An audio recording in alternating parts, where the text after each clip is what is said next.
Poin F-nya tentang adab-adab sholat malam. Nah ini yang perlu dijaga juga teman-teman sekalian. Yang pertama adalah niat untuk melakukan sholat malam ketika hendak tidur. Karena Nabi SAW mengatakan innamal a'malu binniyat. Semua sesuai dengan niat-niat. Jadi kalau kita niat mau tidur di malam hari, mau niat tahajud, walaupun kita kebablasan tidur dapat pahala tahajudnya. Dan kalau dia bangun lalu dia kerjakan bisa menjadi 10 kali lipat atau bahkan 700 kali lipat sebagaimana dijelaskan dalam hadis sahih. Kata beliau, niat untuk melakukan sholat malam ketika hendak tidur, hendaklah kata beliau seorang muslim berniat dengan tidurnya sebagai perbuatan takwa dan ketaatan kepada Allah SWT sehingga ia mendapatkan pahala dari tidurnya. Hal itu berdasarkan hadits Aisyah radhiyallahu anha bahwasanya Rasulullah SAW bersabda, "Ma min imri'in takunu lahu salatun bilailin faghalabahu 'alaiha naumun illa kataballahu lahu ajra salatihi wa kana naumuhu shadaqatun 'alaihi." Tidaklah seseorang berniat dan sudah biasa melakukan sholat malam, lalu ia tertidur, tidak bangun satu malam, melainkan Allah SWT mencatat baginya pahala sholat malam dan tidurnya menjadi sedekah atasnya. Hadis ini riwayat An-Nasai.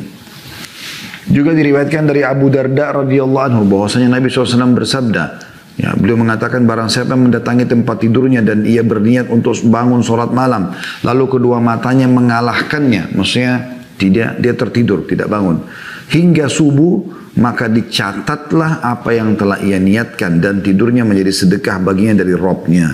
Hadis ini diriwayatkan oleh An-Nasai. Itu adab yang pertama ya. Jadi niatkan pada saat mau tidur malam supaya tidur kita jadi ibadah juga, dan insya Allah Allah juga mudahkan kita bangun sholat malam. Diniatkan tidur untuk sholat malam, maksudnya kita niat nanti saya kuatkan diri supaya nanti sholat malam saya bisa saya kerjakan.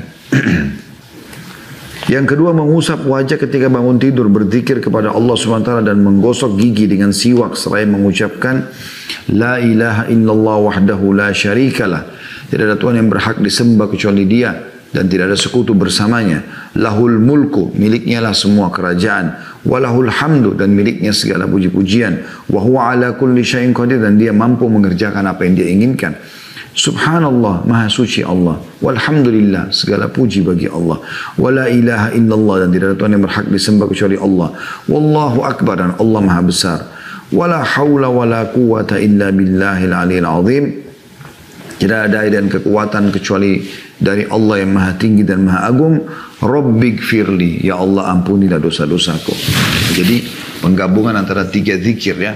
La ilaha illallah wahdahu la syarika lah, lahul mulku wal hamdu wa huwa ala kulli syai'in qadir. Ini umumnya orang Islam hafal. Ditambah dengan zikir kedua, subhanallah walhamdulillah wa la ilaha illallah Allah akbar. Tambah zikir ketiga, wala haula wala quwata illa billahil aliyil azim.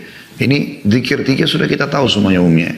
Kemudian ditambah tinggal tambah doa sedikit, Rabbighfirli, ya Allah ampunilah aku. Berdasarkan hadits Ubadah bin Samit radhiyallahu anhu bahwasanya Nabi SAW bersabda, barang siapa yang bangun di malam hari lalu yang mengucapkan tadi zikir itu ya,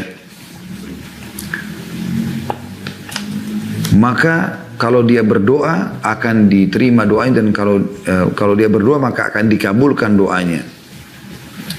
Dan dari hadis Ibnu Abbas radhiyallahu anhu ia berkata, Rasulullah SAW bangun lalu mengusap bekas tidur dari wajahnya dengan tangannya, kemudian membaca 10 ayat terakhir surah Al-Imran.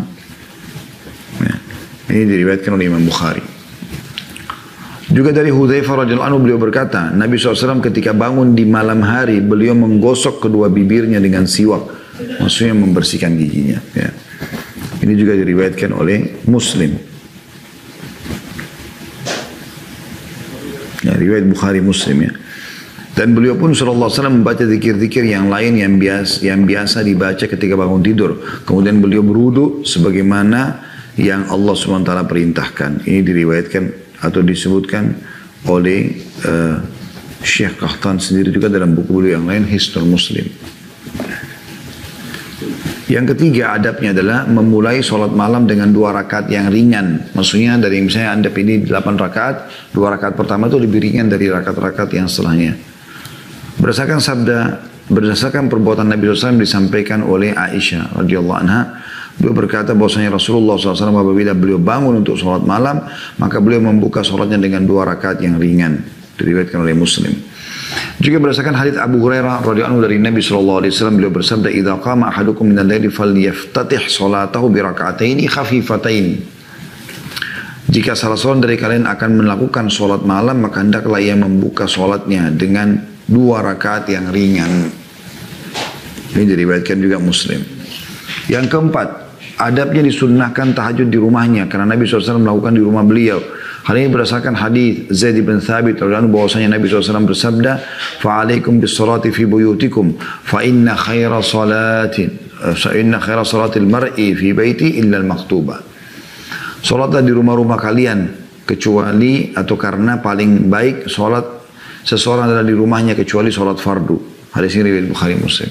Kalau salat fardu lebih baik ke masjid. Salat sunnah termasuk tahajud dikerjakan di rumah.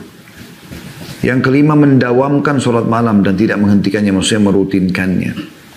Terus saja dia kerjakan, gitu kan. Sebagaimana sabda Nabi SAW, "Khudu minal a'mali ma tutiquna, fa inna Allah la yamallu hatta tamallu, wa kana yaqul ahabbul amal ila Allah ma dawama alaihi sahibuhu wa in qalla." Kerjakanlah amal-amal yang mampu kalian kerjakan, karena Allah SWT tidak bosan sehingga kalian bosan. Dan beliau pun SAW mengatakan, amal yang paling dicintai Allah adalah amal yang didawamkan, yang rutin dijaga oleh pelakunya, sekalipun amal itu sedikit. Hadis ini riwayat Bukhari Muslim. Juga hadis Abdullah bin Amr bin As radhiyallahu anhuma, dia dan ayahnya sahabat, ia berkata, Nabi SAW bersabda kepadaku, "Wahai Abdullah, jangan engkau seperti fulan, dulu ia sholat malam lalu ia meninggalkannya." Hadis riwayat Bukhari Muslim. Jadi jangan bilang, dulu saya masih gadis, dulu saya masih bujang, dulu saya waktu belum kerja, dulu waktu saya belum tua, saya selalu sholat malam. Itu dulu. Sekarang bagaimana? Setiap hari ada buku amal kita. Juga perkataan Aisyah radhiyallahu anha, beliau berkata, Rasulullah SAW apabila beliau menyukai satu sholat, maka beliau akan mendawamkannya, maksudnya merutinkannya. Dan apabila beliau tertidur atau sakit sehingga meninggalkan sholat malam, maka beliau sholat di siang hari 12 rakaat. Hadis ini riwayat Muslim. Jadi kalau ada orang rutin kerjakan sholat malam, kemudian tiba-tiba dia kebablasan tidur, kemudian dia bangunnya misalnya pas adzan subuh, dia sholat subuh. Sebelum sholat duha atau di waktu duha dia mengerjakan 12 rakaat ya, sebagai pengganti sholat malamnya tadi.